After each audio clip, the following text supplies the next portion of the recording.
Esther gasped as cold, dirty water soaked her clothes. Her neat white blouse now stained with brown patches. Her heart sank as she wiped her face with trembling hands. She looked up in time to see a beautiful light-skinned woman behind the wheel, laughing carelessly as the car drove off.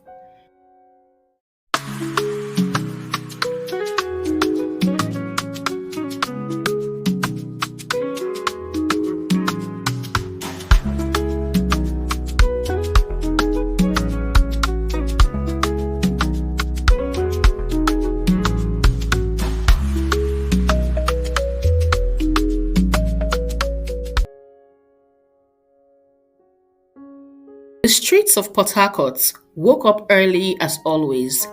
The noisy rumble of tricycles, the loud horns of impatient drivers, and the shouts of market women filled the air.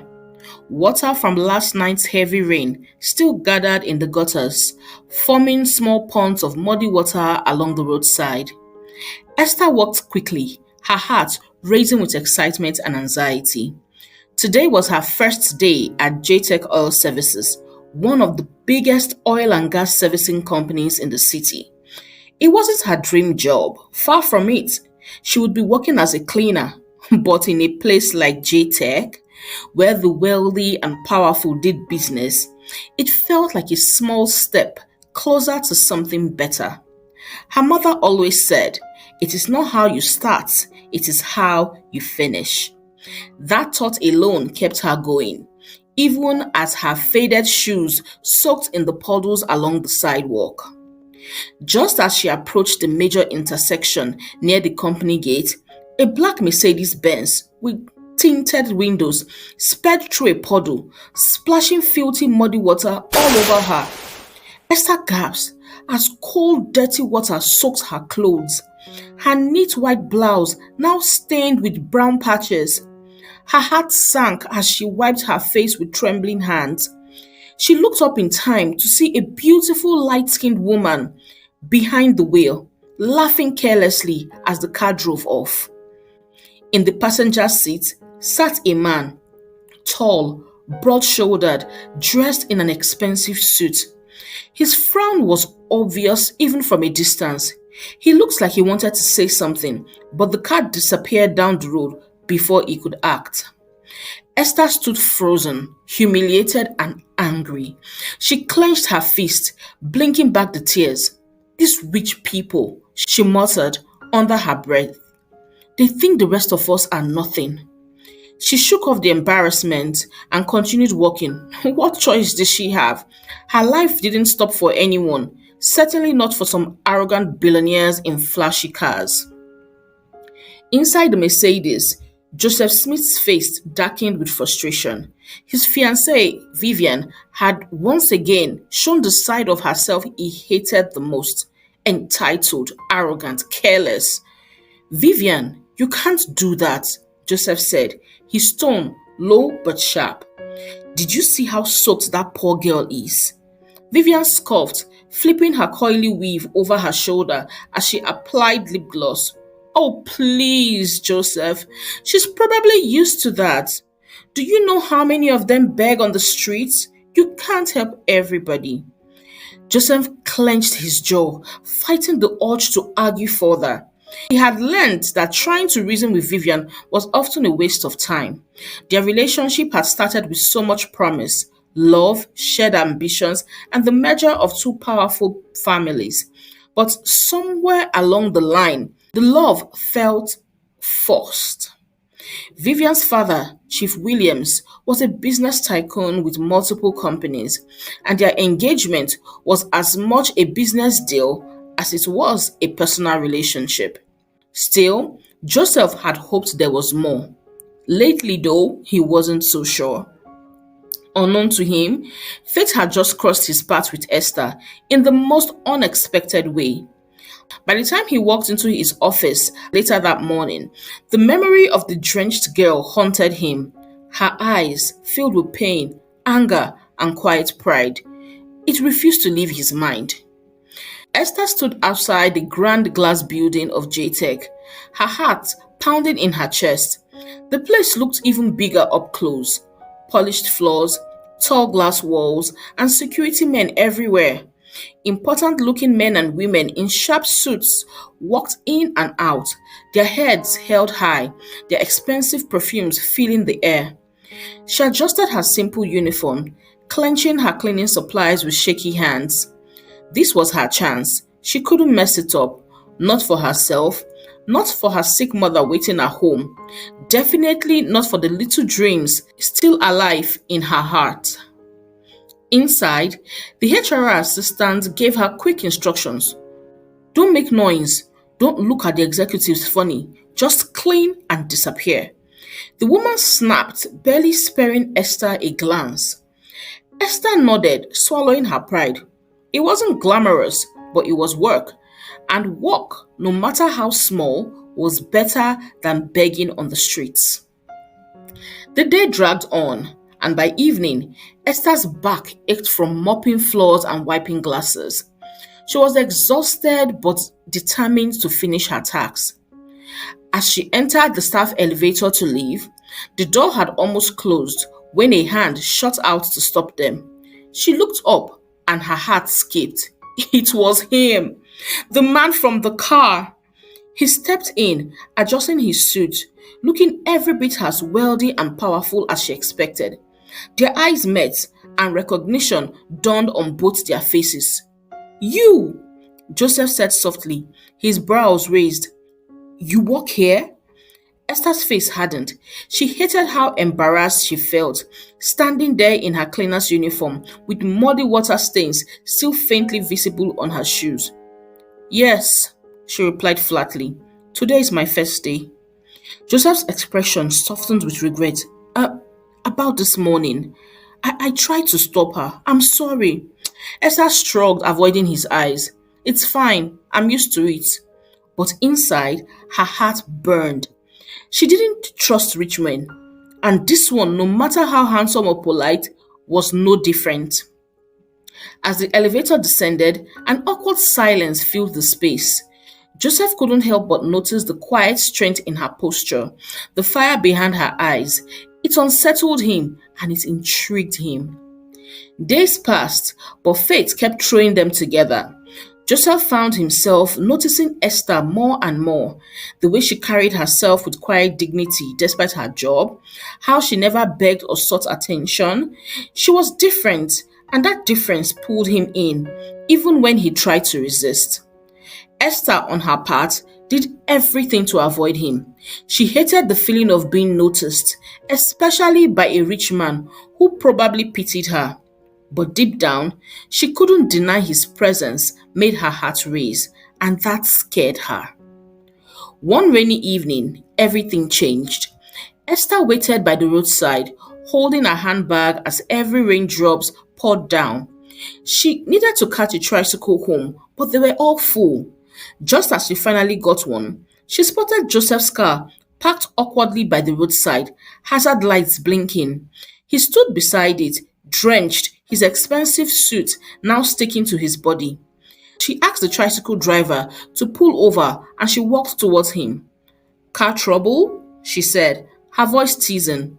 Joseph looked up, surprised, but then he smiled. Yeah, my driver is stuck somewhere. I guess today isn't my day.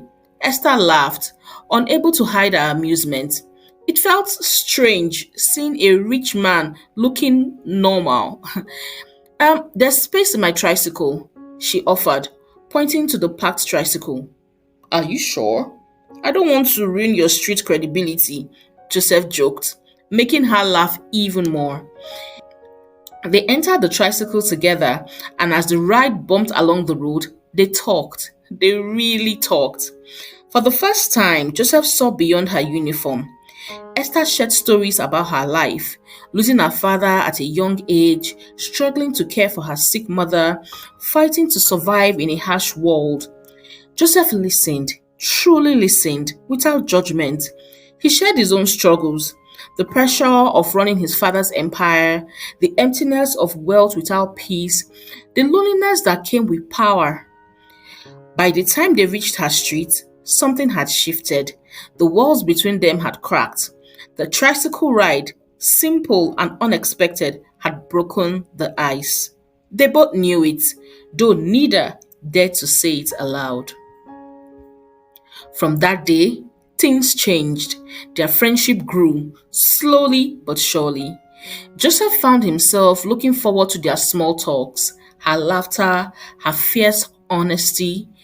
Esther, though still cautious, couldn't deny the kindness in his eyes, the way he treated her as an equal, not a charity case. But not everyone was happy. Vivian, sharp and possessive, noticed the change. Joseph's distance, his smiles meant for someone else, the whispers around the office. And when she discovered it was the cleaner, Esther, who had stolen his attention, her anger boiled over. She fought with everything she had.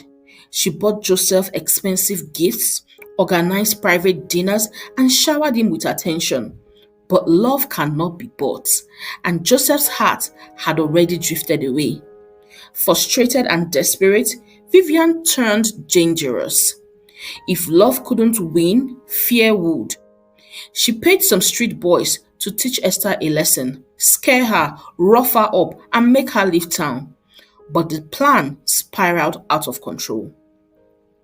On that dark evening, as Esther walked home, the boys cornered her. Their eyes were wild, their threats loud. But just as they reached for her, Joseph appeared, his face pale with fear. "Leave her alone!" he shouted, rushing towards them. The boys turned their anger on him, fists flying. Blood stained Joseph's shirt as they beat him mercilessly. Esther screamed for help, but it was chaos. Fortunately, the police arrived just in time, sirens blaring. They caught the boys as they tried to run away. At the station, under pressure, the boys confessed. They told the police everything, how Vivian paid them, how they were only supposed to scare Esther, but it had gone too far. Vivian was arrested for attempted murder. Her carefully built image shattered overnight. A few days later, the hospital room was quiet except for the steady beep of the heart monitor beside Joseph's bed. The walls were pale blue, the fluorescent lights humming softly above. Esther sat by his side, her fingers wrapped gently around his hand. She hadn't left his side since they rushed him there, not even to eat properly. Her eyes were red from crying, but she refused to let exhaustion win. She still couldn't believe what had happened. One moment, they were laughing, talking about simple things, like dreams and the struggles of life. He had dropped her off and was supposed to turn around to go home. But before she knew, he appeared from nowhere, just at the point where she felt like her life was about to end. And now, he was lying in a hospital bed, bruised and battered, because he had risked everything to protect her. His eyes fluttered open, weak but steady, and when they met hers, a soft smile curved his lips. "You are still here?" he whispered, his voice raspy from dehydration and fatigue. "Where else would I be?" Esther replied, squeezing his hand gently. Her voice trembled with emotion. "You saved my life, Joseph. I thought I was going to die, but you saved me. And then I got scared I was going to lose you." Joseph's gaze softened as he tried to sit up but winced in pain. His ribs were still sore. His bruises darkened across his face and arms. The doctors had assured them he would make a full recovery, but seeing him like this made Esther's heart ache. "You are not losing me," he said. "Not now. Not ever." They sat in silence for a moment, the hum of the machines filling the room. But their peace was short-lived. Outside the room, the sound of hurried footsteps echoed down the corridor. Moments later, a police officer appeared at the door, followed closely by Vivian. Her makeup was smudged, her eyes swollen from crying. Her presence was still as commanding as ever, at least to Esther. Esther stiffened, instinctively reaching for Joseph's hand. Vivian's eyes landed on them, their joined hands, and for a moment her expression darkened with bitterness. But as she stepped closer, it wasn't arrogance or entitlement on her face. It was guilt. Pure, heavy guilt. The officer cleared his throat. Mr. Smith, we have the attackers in our custody. They confessed that Miss Vivian Williams hired them. She's under arrest for attempted murder. Joseph's face remained calm, but the disappointment in his eyes was impossible to miss. Vivian's shoulders slumped, and for the first time ever since Esther had known her, she looked small, vulnerable, broken. Joseph, Vivian whispered, her voice trembling. Please, I did not mean for it to go this far. I was scared of losing you. I made a terrible mistake. Joseph's jaw tightened. The room fell silent again, the weight of her words hanging heavily between them. Esther stood quietly, ready to leave, but Joseph gently tugged her hand, stopping her. You should stay, he said softly to Esther, before turning his eyes back to Vivian. I'm listening, he said. Vivian wiped her eyes, her voice cracking. I loved you, Joseph. I still do. But you were slipping away from me. I saw the way you looked at her, at Esther, and it killed me. I thought if I scared her off, you would come back to me. I never wanted to hurt you. I swear, I never wanted that. The pain in Joseph's eyes deepened, but there was no anger, only disappointment. Vivian, he said quietly, you have been the woman who wanted everything perfect. The wealth, the image, the control. But love is not control. Love is not fear. You lost me the day you decided that power was more important than kindness. Vivian's lips trembled as tears slid down her cheeks. I'm sorry, she whispered, the fight finally leaving her eyes. I understand you now. I can't force you to love me. I hurt you. I hurt her. And I would live with that. But please, don't destroy my life. Don't press charges against me. I beg you. Joseph sighed deeply, the weight of the situation pressing heavily on his chest. He had every right to see her behind bars. Her father's influence could only shield her for so long. But despite everything, part of him remembered the good moments, the years they had shared, even if they had been built more on convenience than true love. After a long pause, Joseph finally spoke. I won't press charges. Not for you, but for me. I want peace, Vivian. I want to move on. He reached for the officer's arm. Let her go, he said. I won't pursue this. The officer nodded, though his expression was unreadable. Vivian's shoulders sagged with relief, but the brokenness in her eyes remained. Thank you, she whispered, before turning to leave. But as she reached the door, she paused, glancing back at Joseph and Esther, their hands still intertwined. Her gaze softened with unexpected acceptance. Take care of him, she whispered to Esther. He deserves to be happy. With that, she walked out, her footsteps quiet and heavy, leaving behind only memories and regrets. The weeks that followed were a slow but steady healing process for Joseph, both physically and emotionally. His bruises faded, the bandages came off, and gradually his energy returned. But more importantly, his heart, once guarded and entangled in family expectations, began to heal.